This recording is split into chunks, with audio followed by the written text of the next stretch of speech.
G'day there, trendsetters. It is Cup Day, a public holiday in here in Melbourne. Let's not go into why it is.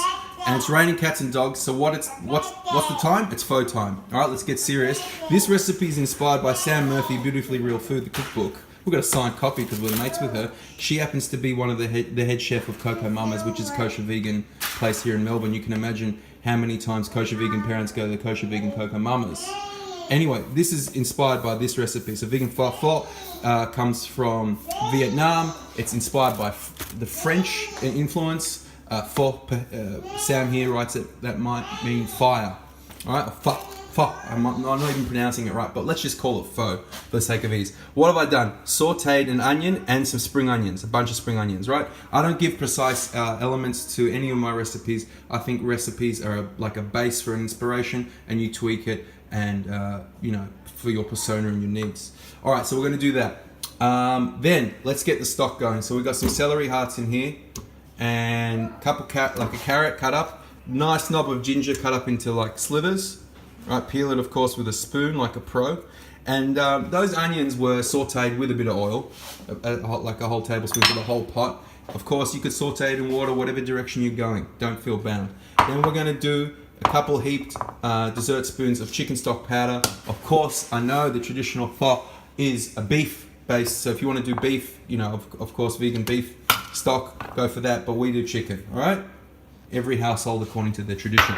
Then, core spices of this from the French influence are star anise, cinnamon, and cloves. You want to be careful with the cloves. Too much cloves, you're overpowering it. It's inedible. So I got 3 of these, a whole, about 8 star anise, and a little pinch of cloves. No, not too many. Don't go overboard, but don't go underboard, because it's supposed to be a really aromatic, hearty, beautiful broth that's going to be stimulating and tantalizing to the senses. So we got those 3. Everybody agrees that those are the 3 spices you need for a pho. There is a machlokas, however.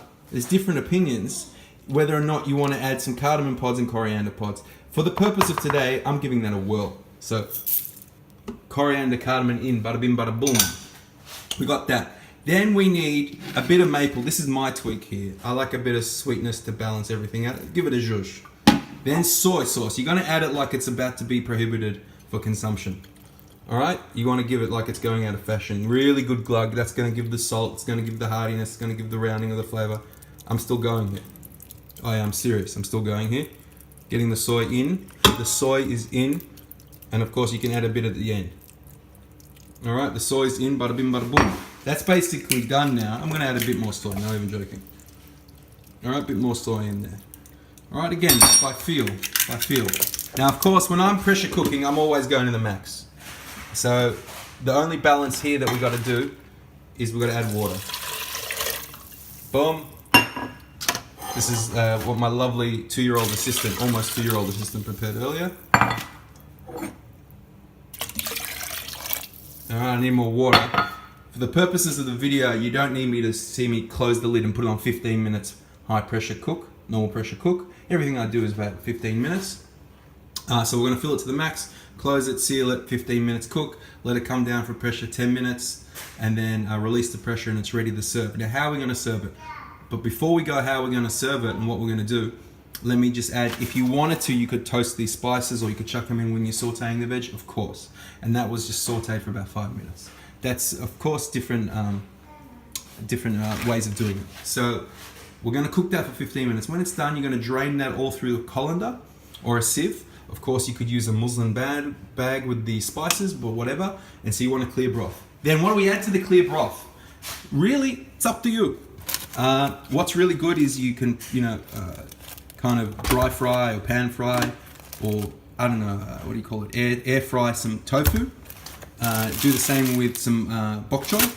Got some, this is what I got in the fridge, pea shoots, we'll add that, that'll be gorgeous. Of course, your coriander bookmark will go in there, maybe some mint, maybe some Thai basil, something like that. You want a noodle, you could definitely do a rice noodle, you could do quinoa if you want to go in that direction. I'm going to give the certified organic chickpea fettuccine a go. It's nice. An idea, you might want to go down with some jackfruit, cut that up, get a bit of like a meaty texture. You might want to use a soy meat, and mushrooms are a big one, but you don't have any mushrooms on hand.